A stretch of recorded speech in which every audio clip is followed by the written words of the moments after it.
Do the New York Giants have enough dudes on offense to create an explosive offense? We're going to explore that question coming up next on the Locked On Giants podcast. You are Locked On Giants, your daily New York Giants podcast, part of the Locked On Podcast Network, your team every day.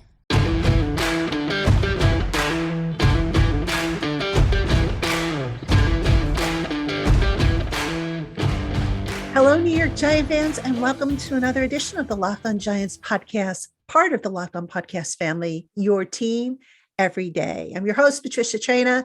Happy Wednesday, everybody. It's hump day. The New York Giants OTAs are continuing this week, but they're off today. No OTAs until tomorrow, which is when the media will be back in the building. So I, of course, will be back in the building to bring you all the updates.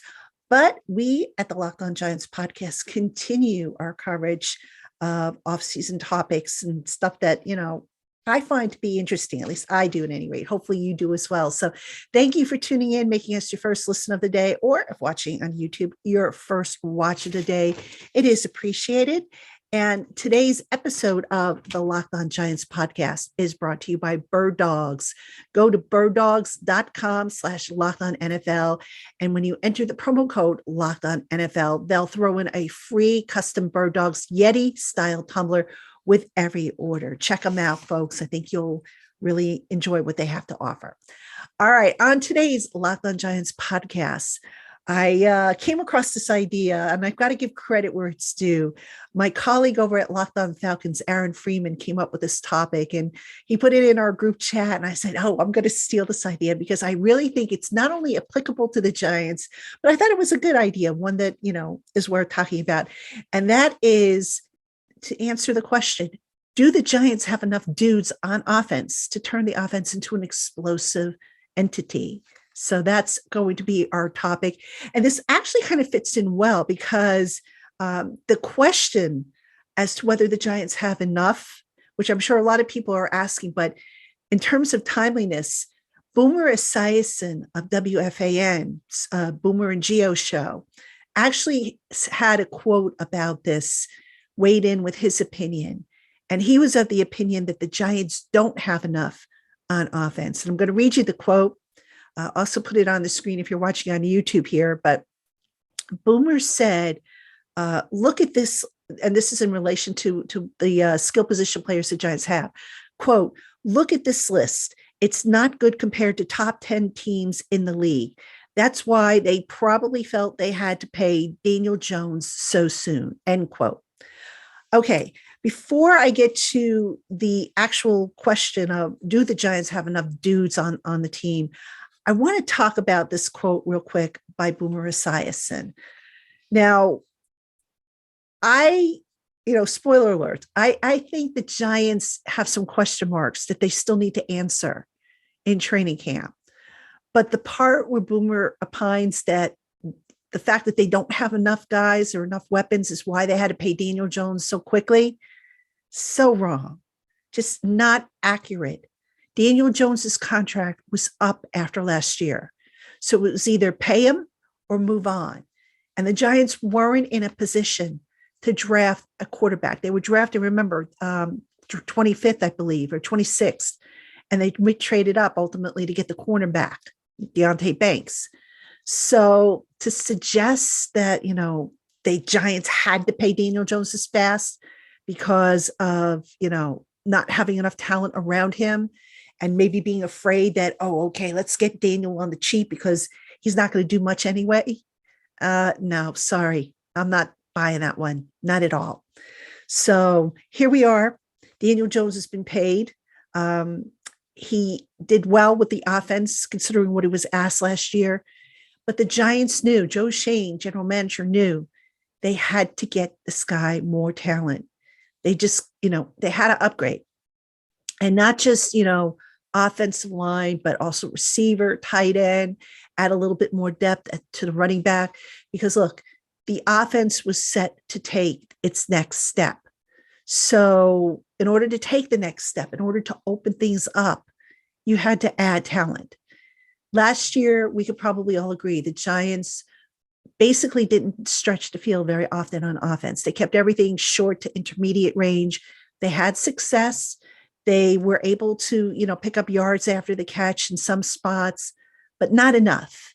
And there weren't enough big explosive plays of 20 or more yards. Giants ranking last in the NFL with 28 big pass play yards. Say that 10 times fast, right? So anyway, the Giants sought to upgrade that, and they added, they lost a couple guys. We'll talk about all that. But before I get into that, I want to define or give you my definition of what a dude is in this context. So when I think of a dude in terms of football, I think of a guy who, you have to kind of respect. I mean, really respect his talents. It's not a guy that you can sit back if you're an opponent and say, we don't need to worry about this guy. He's not, what kind of damage is he going to do? No, that's not what a dude is in my book. A dude is somebody who's going to maybe draw double coverage, who maybe is going to be someone that gives defensive coordinators sleepless nights in trying to plan for him, is somebody who's maybe going to require a special way to defend him because he's just that dangerous. So do the Giants have enough of those guys on the offensive side of the ball? Well, coming up next, I'm going to run down the list. I'm going to give you my opinions, and we'll come to a conclusion as to whether or not the Giants actually have enough dudes on offense to turn this unit into an explosive system, or are they basically where they were this time last year? Don't go anywhere. We'll be right back. Hey, Giant fans, if you're looking for some pants and shorts that offer a good fit, are made of high quality materials, and just make you look good, then you got to check out Bird Dogs. Bird Dogs stretch khaki shorts are designed to fit slimmer through the thigh and the leg, giving you a truly sculpted look. They fit way better than the regular shorts that are made from stiff, restricting cotton, and they use a special fabric that keeps you cool and dry all day long. My husband absolutely loves his Bird Dogs, and he wears them regularly when he's working around the yard, outside cutting the grass, doing yard work, stuff around the house. They keep him cool, he's comfortable, and they don't restrict movement. And right now, when you order your own pairs of Bird Dogs, they'll throw in a free gift, a Yeti style tumbler.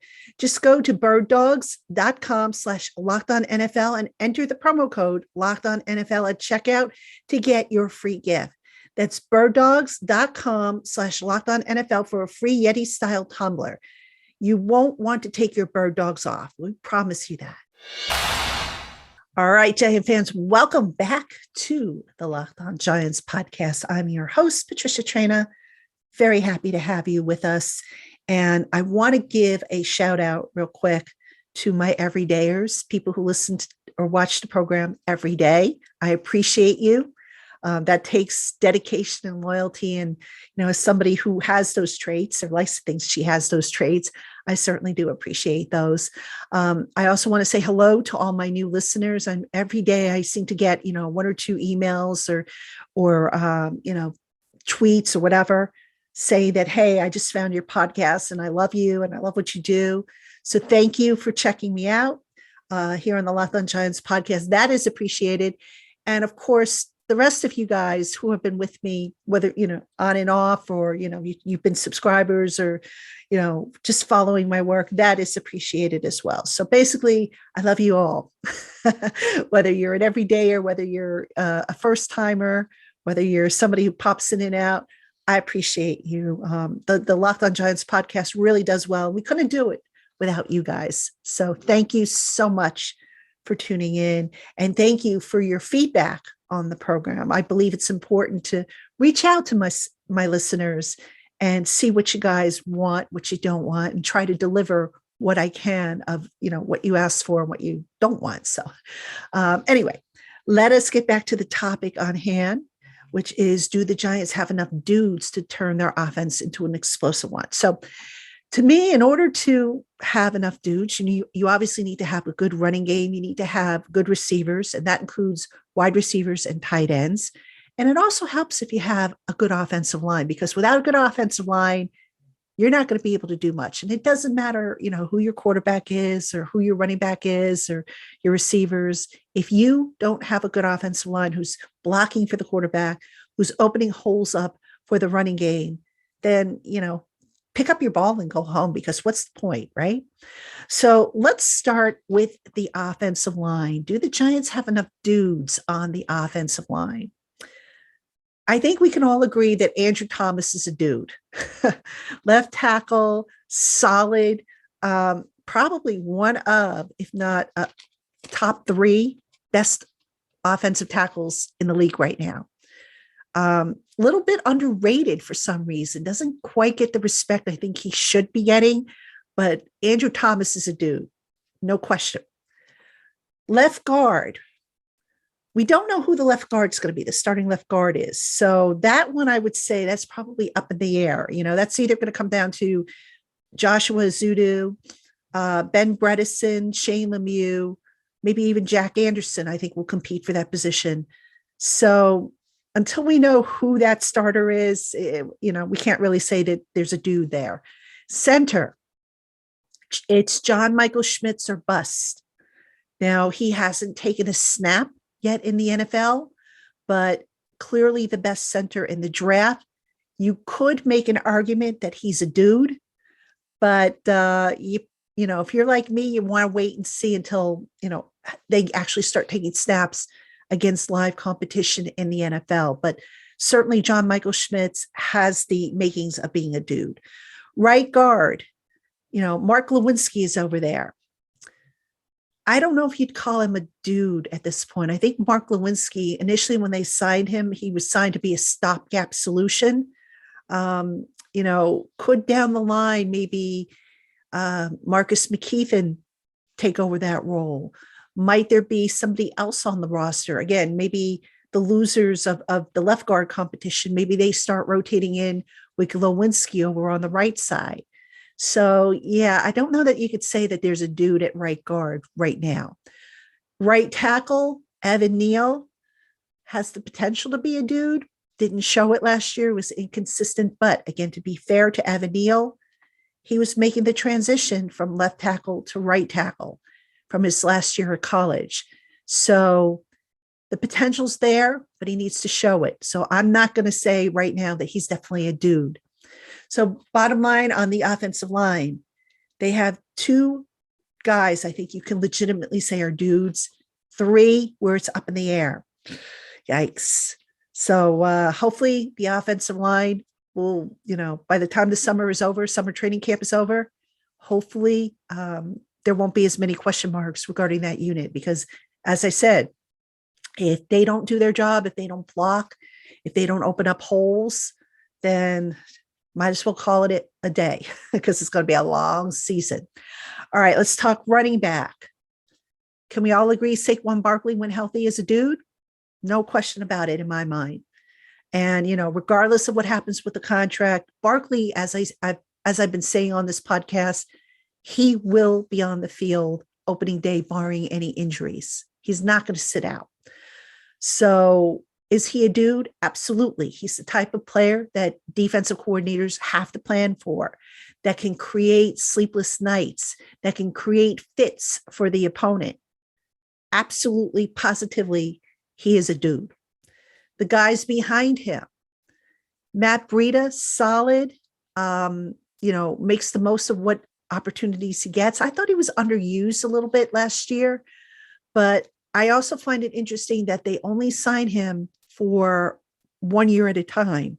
And that leads me to think that maybe they're hoping that Eric Gray might develop into that number 2 option to share some of the workload with Saquon Barkley. Now, I don't think Eric Gray is going to start the season in that role. I think it's going to be Barkley and Breida. We will see how the third running back shapes out. If it's going to be Gray, is it going to be Gary Brightwell? Is it going to be just Sean Corbin? I do not think the Giants are going to keep 5 running backs. So I think they keep 4. And, the depth chart order to start the season isn't necessarily going to be how they finish the season. So something to keep an eye on. But to get back to the question of, do the Giants have a dude at running back? Yes, they do. Do they have a dude at quarterback? Got to talk about that too, because right, the quarterback makes it all go as well. Um, I think the jury's still out on Daniel Jones, believe it or not. Now, before you say, "Oh my God, Pat, you're a hater," I am not a hater. When I think of a dude at quarterback, I'm thinking of a Josh Allen, a Patrick Mahomes, a Joe Burrow. Okay. Daniel Jones played well last year. And I have always believed that if he got a stabilized offense, stable coaching, good coaching, and some talent around him, he could be a good quarterback. He could be a functional quarterback and one that they could win with. Is he a top 5 right now? No, not. Is he potentially a top 10? You might be able to make that argument. So I would say Daniel Jones is on his way to becoming a dude, but to say right now, today, June 6th, as I record this, that he is definitely a dude, I'm not ready to go there. But I'm also not ready to say that it'll never happen. I am not a Daniel Jones hater because look, if Daniel Jones flops, then you know what? This team isn't going to go very far. Not to mention, from a selfish perspective, my Twitter feed is going to look, rough on a Monday morning. And it's, as I've told you guys many times before, it's so much easier if I am covering a winning team than a losing team. So I think Daniel Jones has the potential to be a dude, but I don't know if you would quite put him in that category yet. All right, let's look at tight end. Do they have dudes at tight end? I think so. Darren Waller, if healthy, he's a dude. Daniel Bellinger, underrated, on his way to becoming a dude. I think he bulked up, needed to improve a couple things in his games.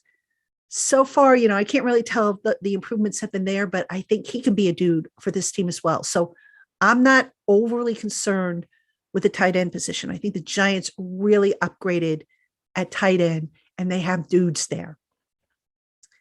Now, last but not least, receiver.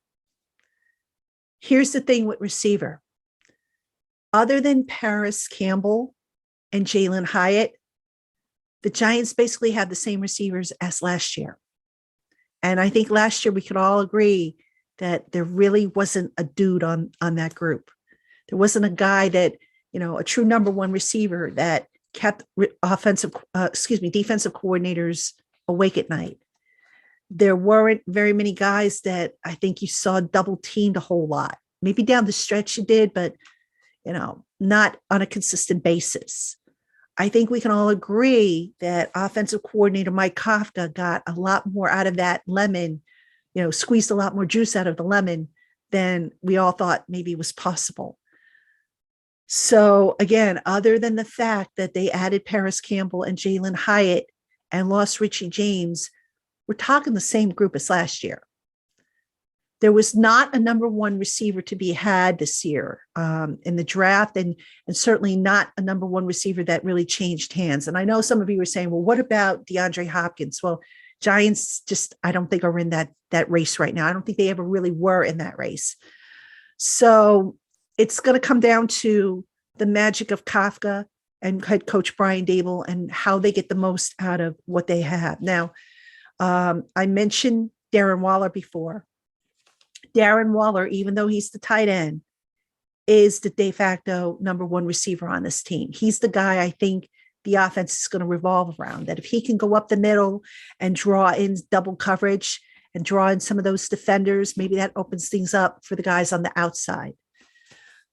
As far as the other guys go, Isaiah Hodgins, solid, but I don't know if he's necessarily somebody they're going to double team a whole lot or, have to game plan for. Paris Campbell could be a dude, but, because of the injury history and really he only had one good year last year, that's still to be determined. Jalen Hyatt, rookie. Let's see him on the field before we say whether he's a dude or not. I mean, he had the standout game, obviously, in college against Alabama, and that helped raise his draft stock. But it's got to be consistent, and it's got to be, you got to see it over, a stretch of games. And I don't know that the sample size is big enough. There's potential, but I don't know that the sample size screams dude. They also have Darius Slayton, who's going to be probably in the top 3 receivers for the Giants on the depth chart. I don't know that I would call him a dude. I think I would call him consistent, mostly reliable, but he also had a case of the dropsies last year, which, if we're talking top receiver groups, that's not what you want to see in your top receivers.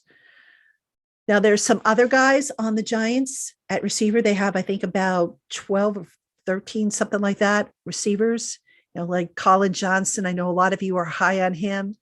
I don't know that Colin Johnson will necessarily get a roster spot this year. But of course, that's why you line up and you play, you practice in training camp. They have David Sills, who started off the year on the roster last year, but then went back to the practice squad. Jeff Smith, who's more of a special teamer. Wan'Dale Robinson, who's rehabbing from a torn ACL. We'll see if he's ready to go. Sterling Shepard, who's rehabbing from a torn ACL. We'll see if he's ready to go. So overall, I think when you look at the receivers that this Giants team has, I don't know that you can necessarily say they have a definite dude. And I hate to make this comparison, but kind of like how down in Dallas, they have CeeDee Lamb, they Brandon Cooks, they acquired him.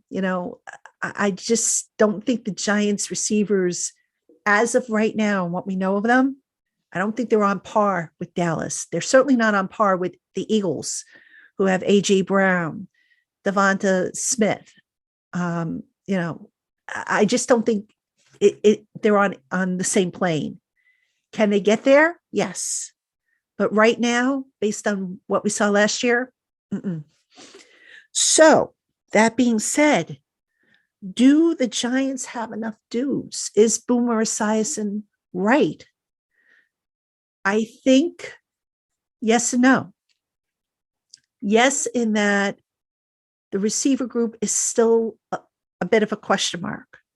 The offensive line is still a bit of a question mark. Daniel Jones, can he take the next step forward? I think he can, but that's a question mark. But to say that, these guys aren't good, I mean, the potential's there.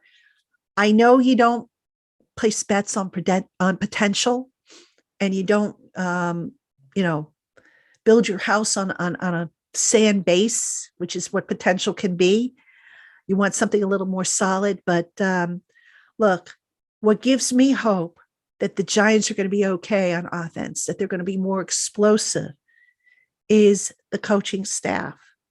Some of the things I've been able to see in the couple of practices that I've attended that have been open to the media, I think you're going to see a lot more deep shots down the field.